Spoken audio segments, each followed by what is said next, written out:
month you look at the world through Sir Martin Sorell's eyes on storyboard. Well, this month you are still going to look at the world through Sir Martin Sorell's eyes, except that we're coming to you from Davos at the World Economic Forum's annual meeting, and the CEO of WPP is right here with me. Delighted to be here with you, Monica. Thank you very much. Welcome to Davos. Welcome to Davos. So what do you think is going to be the hot topic of conversation this year? There isn't any crisis. Well, I think that's, that's an interesting comment, because there still is, and I think we still have to be cautious.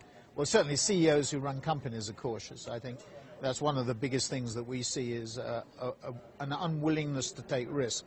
And the slowing down of the fast growth markets, although they grow faster than the slow growth markets, if you follow what I'm trying to say, the slowing down, India being a good example of it, has made people more averse, risk averse. And some of the things that we're seeing in private equity, you can borrow money, WPP went into the market and borrowed at 5.1 and 5.6%, which means after tax it's 3%, which means you could buy a company for 33 times earnings and not feel the heat, which is a bit ludicrous, really. And whoever thought of an advertising agency going into the 30-year market? But some of those trends are making, I think, companies putting the pressure on. Activist investors are putting the pressure on. So the grey swans that you and I have talked about before, Eurozone, Middle East, hard soft landing in the BRICS, the US deficit issues, are still there. Now, I think the tendency at Davos, coming to the heart of your question, is to focus on the big things, inequality, unemployment, climate, health, all water, all the sort of things that we should justifiably be thinking about. But I don't think crisis over is what we should automatically assume. And if you said to me, what's a long shot? We were asked at a breakfast this morning what a long shot. A long shot is to take our eyes off some of the fundamental issues that we had. And coming off the drug of cheap money is going to be a big issue in 2014. Tapering is going to be a conservative investment is the way I would put it in terms of client attitudes. So I think we have to be a little bit cautious. I don't think we want to be over-optimistic. The world economy will grow faster in 2014, all the pundits say, than 2013. So if real GDP growth last year was 3.5%, it might be 4% this year. Money terms, instead of being 4.5, 5 last year, might be 5, 5.5. That's sort of roughly where the analysts are. IMF yesterday said that Britain is going to grow faster, which is great for David Cameron going into an election in 2015. But there are some uncertainties around, but Davos will focus on the big issues. Inequality, unemployment, youth unemployment, I think being probably the two biggest. And the biggest problem, I think, that we have is that the technological advances that are being made are not labor intensive. In fact, they are labor dismissive in the sense of reducing labor inputs and increasing capital inputs. So the way the world economy, 3D printing. I went into an Italian optician in Rome and bought a 3D pair of spectacles, which is one piece. Now, if you just think it was designed by an Israeli architect, Ron Arad, who's quite well known, in London in his studio. Amazing if you think about what that means for manufacturing processes. So think 3D plus cheap energy in America. Those two things will drive the US economy. So I see it very much as a G2 world.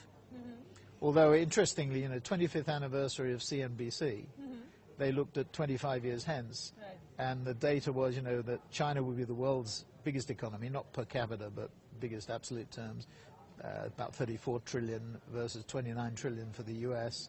And who's third? India third. 1.6 billion people in 25 years' time. China stagnant at 1.3, 1.4 billion, 1.4 billion.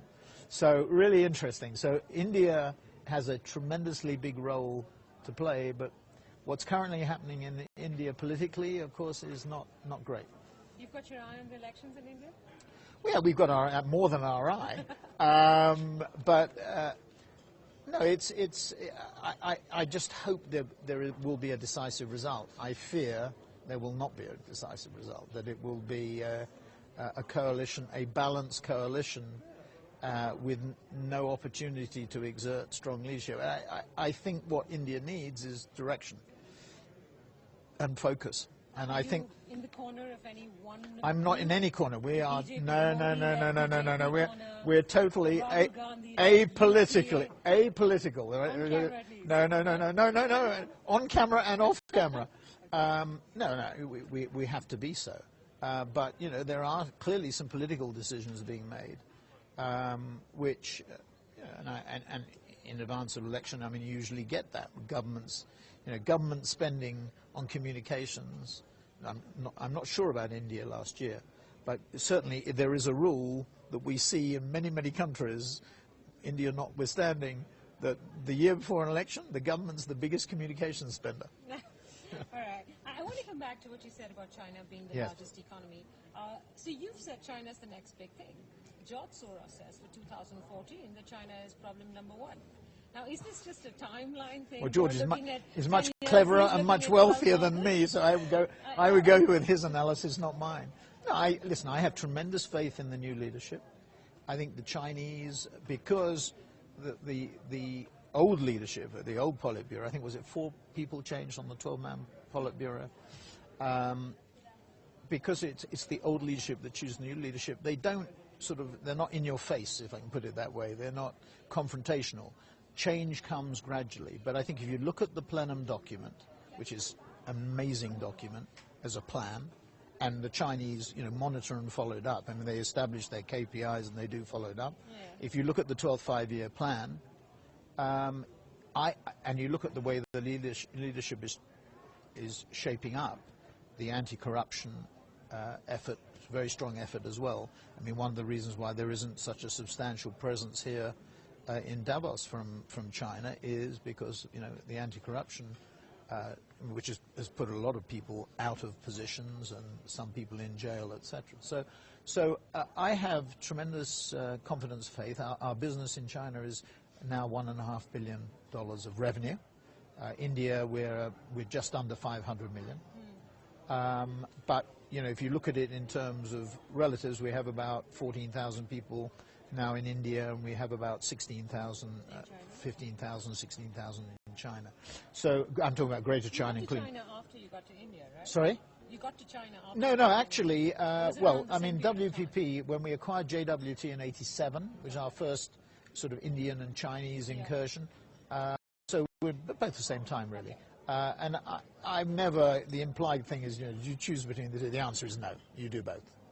I think it would be very foolish for anybody to say they would exclude one or the other or favor one or the other, even given political uncertainties. I mean, I'm totally bullish on the future of India, totally bullish on its growth and development, and what happens in the context of 2014, that might be important to investment institutions or analysts, but long term, no.